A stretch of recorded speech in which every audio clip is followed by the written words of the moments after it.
It's Friday, and I decided to do a Franco film. So, Franco, welcome back to Franco Fridays. Today's film is probably one of the more divisive films of the Franco canon, and that is the recently released on Blu Ray by Redemption Films, Killer Barbies, 1996, starring Sylvia Superstar and her punk Barbie band. This film is, in many respects, a departure for Franco, um, because he's getting away from some of his normal tropes and moving towards almost slasher territory. This is a very gory film, which is highly unusual for Franco. It's well known that he thinks excessive blood and gore, those type of things, is basically silly. But this has oodles and oodles of it. Now it's not done very well, which leads me to believe that Franco's just kind of having a go or having a laugh at the genre by throwing in copious amounts of gore. But be that as it may, it's a pretty gory movie. So the storyline is really a rehash. As we know, Franco likes to bring back and use story arcs that he's fond of, and he brings it back many, many times over and over. And one of his favorites is, of course, the Dr. Orloff storyline. So this movie, from my perspective, is kind of a rehash of the Orloff story arc meets the Killer Barbies. It's a promotional film for this punk band, Spanish punk band, the Killer Barbies, which was founded by Sylvia Superstar, who's pictured here, and I think her boyfriend. Uh, but basically, you've got this uncomfortable mix of the punk rock band and the Dr. Orloff story arc thrown in here. Uh, I actually think this is a really good film. I enjoyed the hell out of it. Uh, but I can see why people would be turned off by it because it's very disjointed in some respects. The movie starts off very moody and atmospheric and very gothic, uh, with a scene where um, this basically this henchman that's working for Count Olga, who I'll get to in a minute, uh, basically cuts the throat of a victim, and then in comes our nemesis Aldo. He's a guy that plays in all these spaghetti westerns. He was in Good, the Bad, and the Other Ugly. Um, Aldo Sombrell. Aldo Sombrell plays this guy that's working for and this Count Olga. And Count Olga is this old, almost at the point where the film starts, she's essentially a skeleton-like corpse. And what they're doing is they're slicing up victims, draining them of their blood, and trying to bring back basically Aldo's long-lost love, Count Olga.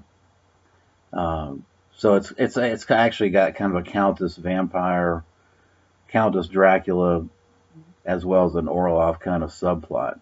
And of course, you go from that jarringly. You go from that beautiful, moody, atmospheric scene to a punk rock bar, which basically, in a lot of Franco films, we all know he's a jazz musician at heart, and a lot of films kind of have a kind of the seamy, dark, jazzy nightclub scene, uh, populated by a lot of strippers too. But basically, that's been substituted for a punk rock like bar, and here are the Killer Barbies playing. And the music actually is not bad. I mean, I don't have an issue with it. It may be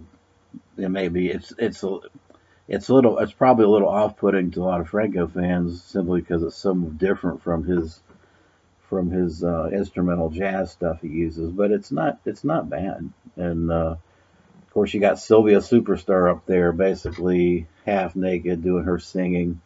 Um, and then the movie moves into uh, once they're done with that, the movie they jump in their Scooby Doo van. I swear to God, it looks like a Scooby Doo van, and they ride off into the woods to their next gig. And of course, what happens?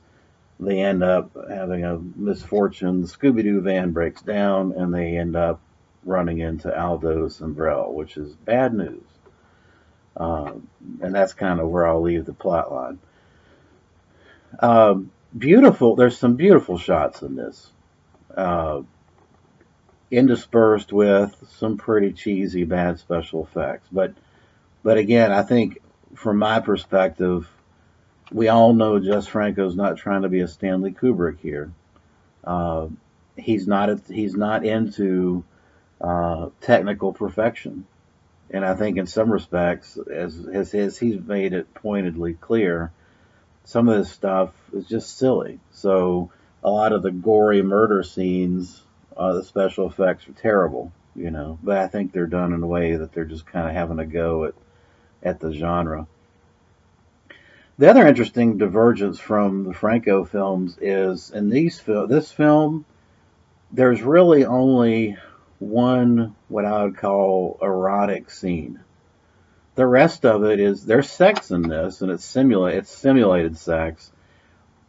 The punk rock groups are having basically run out to the van to have sex, and it's so slasher movie like, and the sex is so, I don't know, forced or over overdone that it's basically, to me, it's a joke.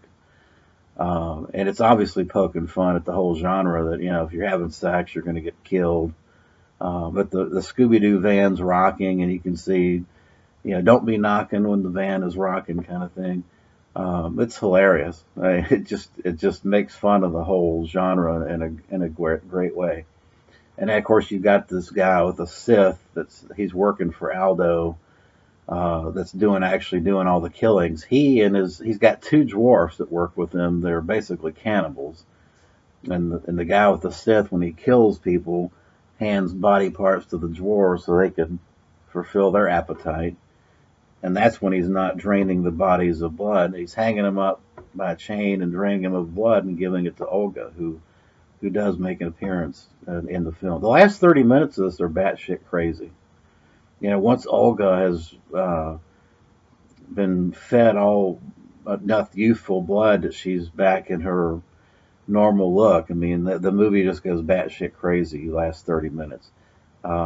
Couple beautiful shots in this. One is as the punk rock groupies are kind of climbing an outdoor staircase to the castle. It's at a vertical, I mean, it must be at a, I don't know, 75-degree angle. I mean, it's very steep, and there's this layer of thick smoke and it's kind of dusk, and the shot that Franco uses just shows them going up this vertical side like that. It was really a great scene. And there's another interesting scene where there's a room with a checkerboard floor, and then they've got these excessively large chess pieces where one of the murders occurs at. Fascinating. I mean, very, very avant-garde, as we would expect and hope to get from Franco, and fascinating stuff. I mean, it's really, really, I think for a movie that's in that time period of the 90s, where we also had some of the one-shot stuff, this movie is head and shoulders above at least any of the one-shot productions that I saw. I mean, this is an excellent, excellent film. Uh, there's a number of decapitations with the sieve, as I pointed out, and of course the heads are ridiculously rubber heads. I mean, but again, that's because Franco didn't have time for technical perfection with regards to slasher gore, heavy gore type stuff. That's not what he was. That's not his bag. I mean, he's really into the art esoteric. Um, story and the bizarre kind of sub storylines. But then this is clearly a bizarre one. You've got a punk rockers meet Dr. Orloff. I mean, it can't get much bizarrer than that. This Redemption release, the print is excellent. It looks like it's a two. I was looking at it a minute ago. It looks like it's a 2K. No, it's a 4K scan of the original film elements. Yeah, it looks really, really good.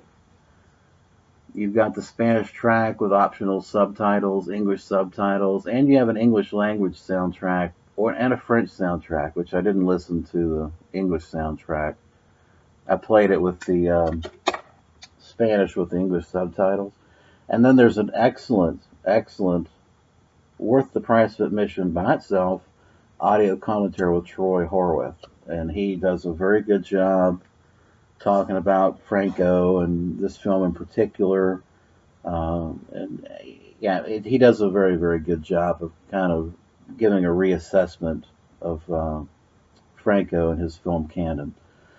So that's it. That's Redemption's Killer Barbies. I highly recommend it. I give it a 7 out of 10. By the way, on my scoring system, I can count on one hand movies I give 10 out of 10. So when I say I highly recommend it, to me, my high 7 and up is very, very highly recommended films. 5 to 6 is kind of average. It's okay, but not great. And then below 5 is, maybe skip it. So I'm a little harder. I just don't give out a lot of 10s or 9s like that. I mean, but having said that, a 7 is a great movie. And under my scoring system, a 7 is a great film. So, and I would highly, highly recommend this. That'll do it for Franco Fridays, and I appreciate you watching. Thanks.